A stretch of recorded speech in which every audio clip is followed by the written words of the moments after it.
masewero ankhonya mdziko muno akuoneka kuti zaka mwina 10 zapitazo akhala akulowa pansi kwambiri, koma mzaka zisanu kubwera kutsogolo kuchokera mchaka za 2001 kufikira tsopano akuoneka kuti makamaka ku professional adzambatuka kwambiri. Ichi nchifukwa chake Mtedza Times Sport lero ifuna kulankhula ndi mmodzi wa ochititsa masewero ankhonya mdziko muno, ameneyu ndi Salimu Chazama, amenenso amasewera nkhonya, ndi msilikali ku Malawi Defence Force, koma ali ndi femu imene akuitchula kuti Youth Boxing Promotion. Anali ndi nkhonya zikuluzikulu pakatipa za osewera kuno kumudzi, maiko akunja, South Africa, Zimbabwe, Zambia, DRC ndi ena. Pakatipa nkhonya yomaliza anachititsa ya mnyamata otchuka kwambiri Hanok Phiri, amene wagonja koyamba ndi chayamba kale pa nkhonya mdziko muno. Tikamba zambiri zokhuza nkhani imeneyo, koma lero tikufuna kudziwa zambiri zokhudza Youth Boxing Promotion, komanso kuti kuli phwando lina la nkhonya limene akukonza kutsogoloku nanga professional boxing yafika pati. Ndine coach player Peter Forte, alolalole akanakane wa Times Group kupatsirani program ya Mtedza Times Sport. Takhalani pomwe.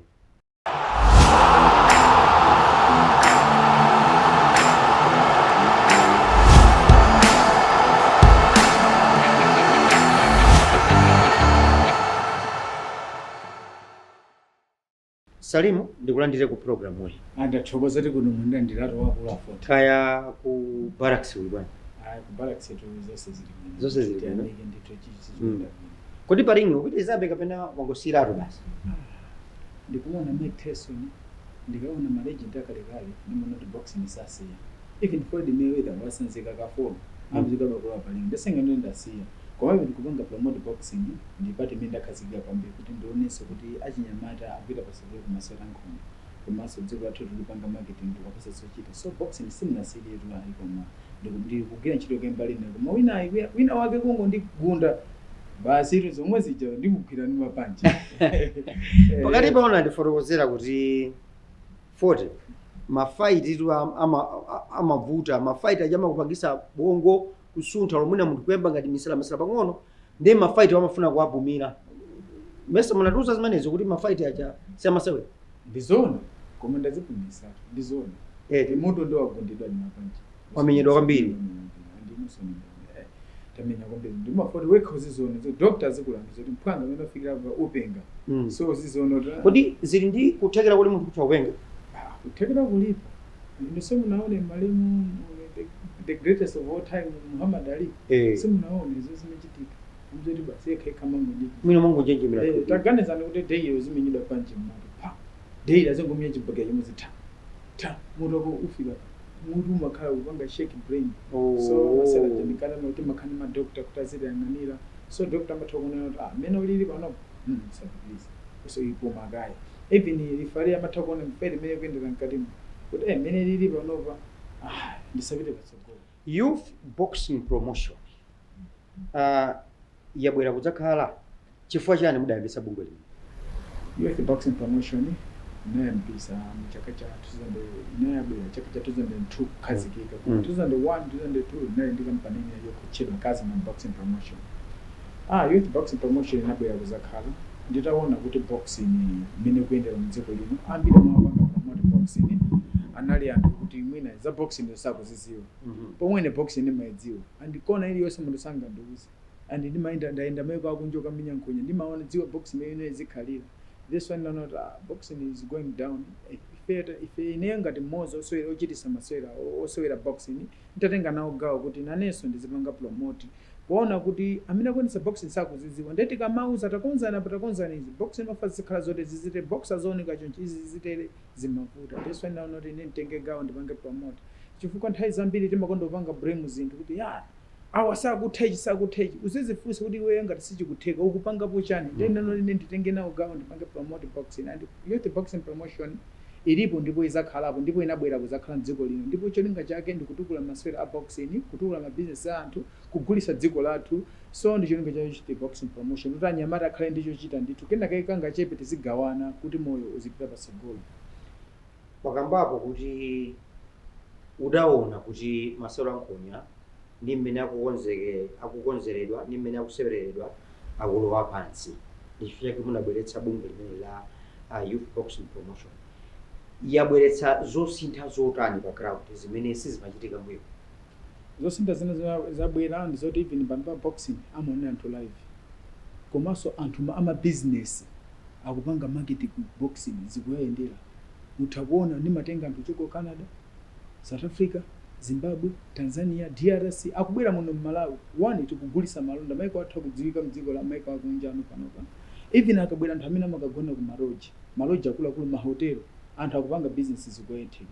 Even mutakuona timatha kudziwa za anthu ena amene amakonza magali modify kudzera cha promotion. Even ma boxers athu pano pa kulimbikirana competition ikukhalapo akumaza kuti ndikamenya boxing ndikanjira kanga chetu moyo uzipitirira. So yabwesa kusintha zinthu zazikulu ngati kumbali ya business, kupanga marketing dziko, komanso yathandizira kwambiri kubwesa forex. Ine ndimene amabweza ndinakonza fight tu muno mwana wa forex drama zakunja zokuti even anthu amene asintha ndalama zimene zovine mabanka anasintha ndalama zimene sanapange ku support boxing, koma amango zona ndalama zija zikubwera kumona ngati zangugwa kumwamba, koma pali wina wake wapangisa kuti ndalama zozibwere. So ikubweresa kusintha kwakukulu. Kodi nkhonya ikulu kwambiri imene munachititsa ndichi? Ineyo ngati wa youth boxing promotion ndakonza nkhonya zonse ndapangisa zimakhazi kuzikulu. Komano fight fight imene ndapangisa mwina zimango pangana compete inali ya Luwani Visa amene ndinazankula ndi Anthony Joshua kuti ampange release kumana ali ku camp ndi Joshua kuti abwera zasole kuno kumala. About so yamba imene ndinamba ngati akonza fight ikulu. Luwani Visa ali ku Dubai ndi Anthony Joshua akonzekera fight akunthandiza ana sparring partner wa Anthony Joshua ndinayankhula nawo kena nayankhula ndi James Abashir waku Mauritius ndikundipangiriza kuti andibwera naye azamenya fight ku Malawi ndi Musa Ajibu. Komanso ndinatenga timati ndanu ochokera ku Ireland timati anamenya ndikuda kwa chibanda amene sinangu ndithawa dzina lake pang'ono anabwera so kuno ku Malawi. Komanso ndatenga boxer France Nteto ochokera mu dziko la Canada. For the first time box ochokera ku Canada uziswera kuno ku Malawi. Komanso ndatenga so Lighton Okwiri kuchokera mu dziko la Kenya anazamenya kuno ku Malawi. So ndikoza kuno inali fight yanga ikulu kwambiri, and this one fight imene mathokoza kuti inawesa forex kwambiri for anthu amene amasintha ndalama anasangala. Even mabanki mwina amango sintha zozoti ndalama zikuchoka kuti koma anasangala. So ndifede mozi imene imenera kuti inasifede ikulu imati Clash of the Giants part 1. Musa Ajibu anakumana ndi Luwani Visa ochokera mu dziko la South Africa koma anachokera ku Dubai that time.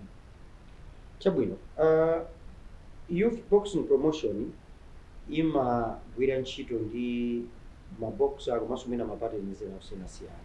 Ndimafuna ndidziwe kuti kodi nkhonya kuti ikonzedwe kuti yatheka pamakhala mbendera ziti zimene mumayenera kukwaniritsa. Kutenga osewera nkhonya ku Canada ka ku DRC wa dzina lalikulu abwere Malawi muno kuti mpaka na nkhonya yatheka kaya mukachitira kuti ku M1 Center Point kandi kumene mukonda kuchitira masiku ano kuja chaku 23 kuti kuja pa Bremer Matipapos Hall. Bremer Matipapos Hall. Ipani bali pa mtima waka wali NCCB. Madera amenewo. Chimene chimachitika what is involved kuti nkhonya ichitike? Chambira mafuna khale ubale wako ndi maboxers adzikulosera pasokhala wabwino. Timakhala muti magulu and ife tinapanga kale zina kumbala boxing amatidziwa. So pamayenera kuti ukambira ndi manager boxer komanso manager wake.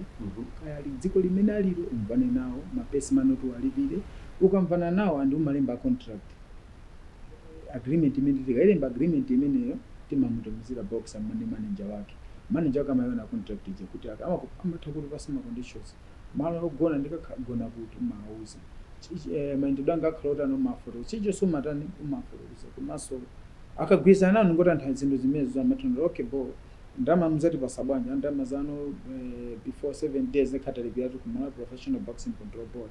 Okay chabwino tipangiseni visa timapangisira chichonse basi anthu timukatambana nawo ndi mapesi mana metagwirizana fama tondine ndama zonse ningamenye kufanda masako timanisoti timvane ni ndama zimakufuna professional boxer amene sinanga ndi top boxer. So timatha kumulolera ndithu kuti mumve kuti akufuna izi ndikunkonanisa zimene akufuna. Kena Salimu, kuita na boxer uchokera ku Canada, tikiti za ndege, malo ogona ku lodge kandi ku hotelo, ndalama zimene adzalipiridwa amene uja, ndi zina ma supporting bouts nkhonya zothandizira kuti image asanafike. Ndi zinthu zimene ndikuziona kuti zimalowa ndalama yachulu. Nkhonya iyi muli mu business yokuti mapanga po nkhasako kapena zinalowa m'magazi kuti bola zitheke. Ineyo moyo wanga ndi wa boxing, magazi anga ndi boxing, chicho simapangani cha boxing. Ndikungofika ku nyumba kwangu ngulowa pa gate, kungulowa pa gate yanga chombo muona punching bag, chachiri muona chitsulo, chachitatu muona maglove a boxing. So ine ndo wa boxing tikamapanga boxing promote kumbali ya ine si business ndi sport yomwe inezolowera andiso ndimakhati ndikuthokoza sport pa zimene ndichitira. Muganize neyo ndalimba mayeso a follow ntalowa kale usika just match. So ndisinzoti ndimaithokoza zimene yandichitira boxing chifukwa ine kuti ndipeze kuti moyo wanchero nawo facha boxing anoda uyu ndi wali ani mfano wa bond fighter tete ntengeni alawe ntchito nalo ntchito nkukapanga perform bwino pamwe ndikugira ntchito ndineso munthu odalirika kwanu.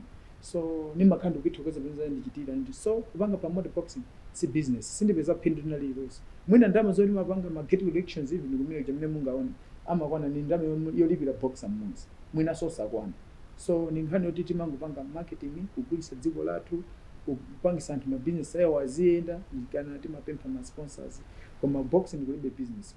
Amene angabwera funa panga promote boxing akazangu bane ntimoto ofuna panga business ndikane mukuwaona kunali maina mbebe ndingachwa panga promote boxing ankaganya ngati boxing kuli business kulibe business ku sports anapinda mijira ne ku sports so kula business it's only ine ndi amaiki chimaliza new don't boxing promotion timapanga promote mokhazikira futhi tifere zo boxing si business ndi pati imodzi yonga apasa zochita chinyamata kamene kali patebo mmango panga share ine sindingana kuti ndagula ichi chifukwa cha boxing no nimagwira ntchito nimalandira kanga chepe moyo wanga nimadziwa chimene ndingapanga nimatenga ndamene anthu akandipanga sponsor kwa chepe ndina konkapangadi nimapanga share kuma boxers kuti kanga chepe apezeko ndithu ana agoleko kathumba kachimanga moyo uzipitirira koma suti nimapanga business ku boxing kumangokhala mwina kuganiza mwankhasa anthu amana ngati upanga business.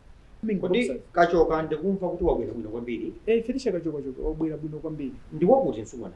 Felisha Kachoka pano pa anali ku Blantyre koma pano pa ndawo ali kuno ku Lilongwe. So amakhala kuno ku Lilongwe bwera for 9 koma sati ku gym ya Massive Gym. Ndipate mozi so ndi member wa club yanga moti pompano ndikhalaso ndipo musaina ngati manager wake ndimuthandize gari yake ipite pasogolo. Luso lake likuoneka motani kutsogolo ngamaliyerekezere motani mbuyo mwamene tawaona apo kapena amene alili achina mtima kanena amene kasolera muja kapena achina Bashiru akuoneka kuti akupita njira ya ndani.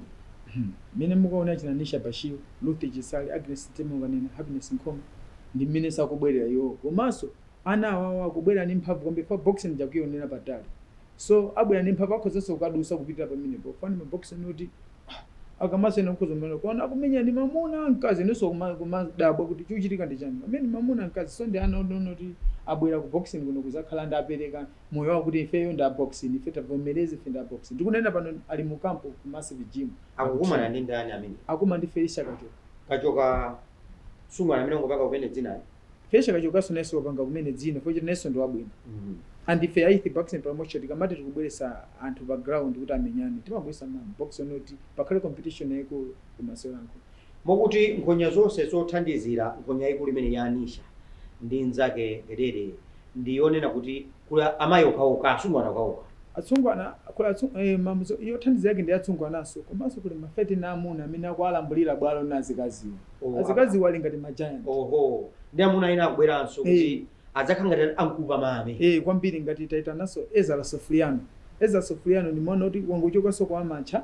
wali wa professional tunena pano menya kale boxer ku South Africa Ezra anapambana kwenye jadini ya South Africa anapambana kungonjesa beyond Pretoria soja ku dziko la Tanzania la South Africa nzungu amene anamenyedwa kuno ku Malawi kudzera mu technical knockout pano pati kunena pano patampasa fight number 2 tampasa kumane ndi Jonathan Muteba ochoka dziko la Democratic Republic of Congo akumana so 13 April azamenya na 6 rounds so mutakuona kuti ana amene akubwera ni mphamvu ndithu mabuzoti akugonjesa azungu wa ku South Africa komanso kuli fight ina ya Evan Douglas mukamona so Evan Douglas ndi mwana oti ndi upcoming boxer wabwino akuma ndi chikomborero chemero ochokera mu dziko la Zimbabwe mutakuona kuti competition kunoko youth boxing promotion mukoneka kuti mukukwaniritsa masomphenya anu kuti mutenge luso lobisika la achinyamata alibwere poyera tizivomeza we are growing up tikukula anthu ena azatenga malo tizivomeza usakakamira kakaka atiphera tumulingi ana amene akumenyera so tizivomeza tizigawa lusoli osati ukongoti wafa wapita wamwalira ukhale kuti ndiweyo basi pakati pa munakonza nkhonya yokhudza nyamata Hanok Phiri ndi chayamba kale. Inali umweko ku square kumene mukunena. Mungayengosera motani kunya imeneyi. Nene mmoja kwenda kuti mapoto sete magonza nakula kula. Zina linangoiwala kuti ndani wina amamenya. Simeon Superpower Cheta. Simeon Cheta anasewera bwanji ndi mwana unoti amalemera motsika. Cheta amalemera kwambiri. Panali difference ya mageji mwinaso mpaka na 10. Koma mpaka na munalolera kuti akamuna amene wamenyane. Malamulo amene wamalola. Malamulo amalola ngati munthu wina asatanthu kusoma amenyane. Chifukwa for example kunalimbidwa contract. Simeon Cheta na challenge wale wita ikulu. Malaya Professional Boxing Control Body ati not this is profession. Weight yako yosio kwana kumenya na nduya. Not no inandikweza weight. And anakweza di weight Hanok Phiri anakweza weight kumuna nda Simeon Superpower Cheta. Ukafika pa level ya Simeon. Ukafika level ya Simeon Cheta. So Simeon Cheta ase iwe tokubwera kunoko ndi kunoko hayi ndikati gole yathu iyi. Kwano ndi ayi ndaboya kumene ndona ngati mukungo sewera ndifanda kugwese ndikumenyeni. So mukhoza kuona poyamba sikoyamba Hanok Phiri kupanga zimene zanamenya naso chikondi magawo wazuzika naye Hanok and zimene zinampasaso mphamvu kuti Hanok akalimba ndi Simeon Superpower Cheta. So Simeon Superpower Cheta chimene amachita iye ndikuteteza kaweti kati gole yawo kuti witi kati gole yathu isaonongeka 75. Ne chifukwa olo anamenya Cheta anamenya Hanok Phiri sikuti zinasokoneza kwambiri kwa Hanok. Fujori zinangompanga kuti iye changoteteza pamalo pake.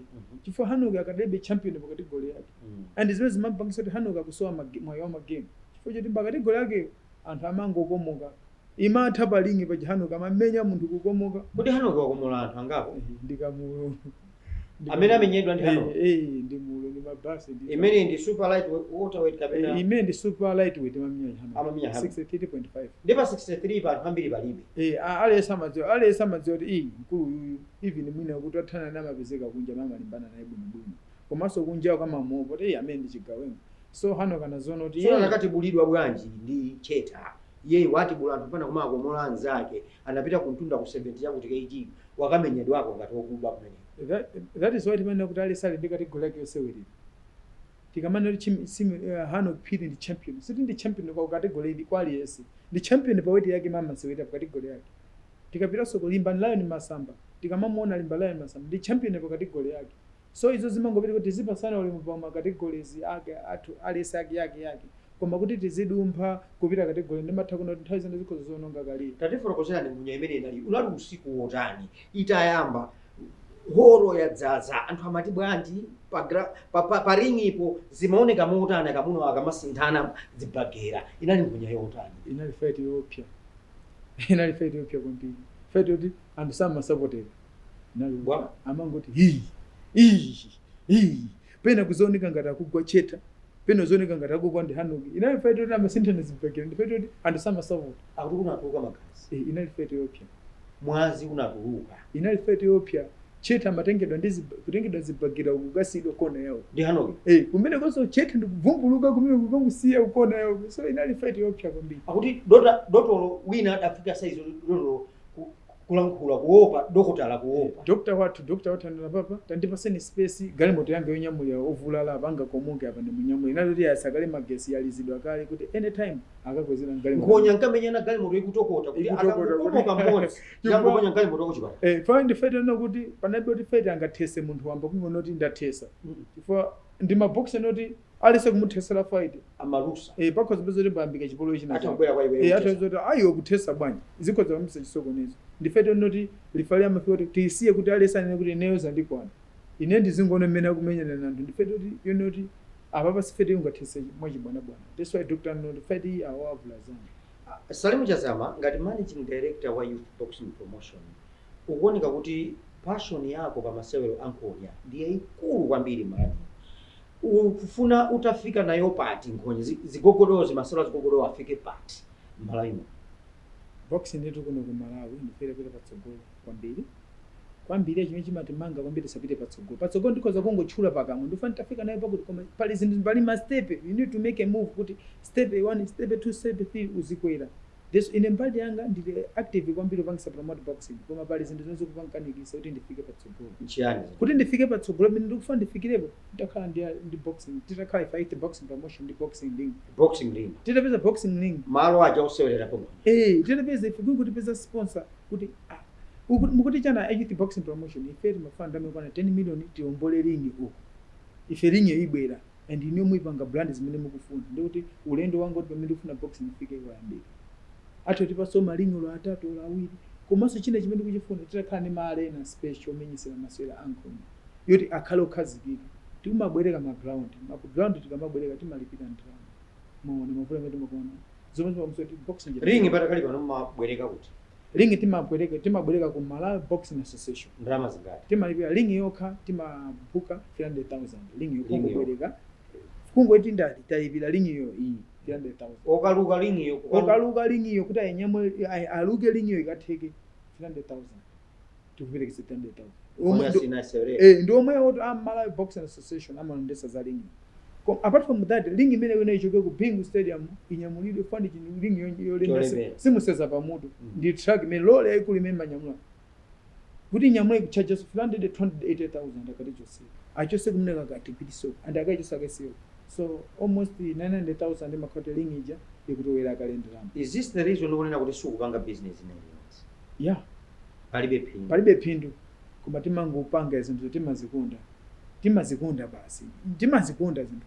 Iweyo ndi amaiko chimaliza mwatsala anthu awiri Newton Boxing Promotion ndiwe amene mukubwera konza masolo ankhonya pafupi mwina ungalongosole mutani amaiko chimaliza.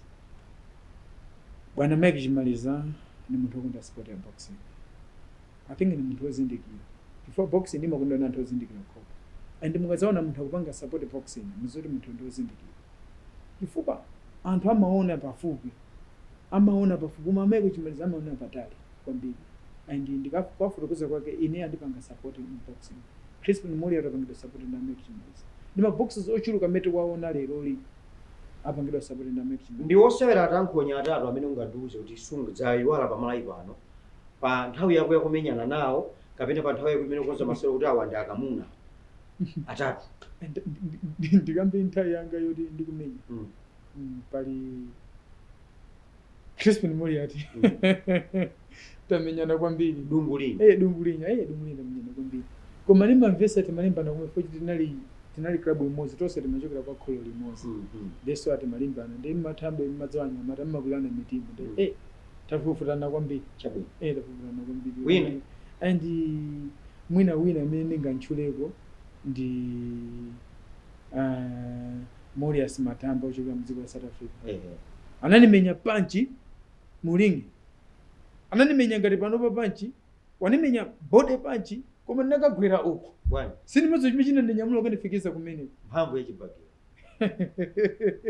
World best boxer wako ni ndani aidha patakali pano kapena kazaka sambuyo koma amene ungamtchule kuti aine world best boxer wanga all time best boxer ndi wakuti so kana average wakuti so kana average amene ndi wakuti ku Mexico so kana average ndi boxer wabwino kupya and boxer tu kamamuona zimene amapanga palini you can learn something footwork combination ya mapanchi head movement chilichonse ali ndi mphamvu ali ndi speed ali ndi footwork yabwino ndi wakolita amenya bwino.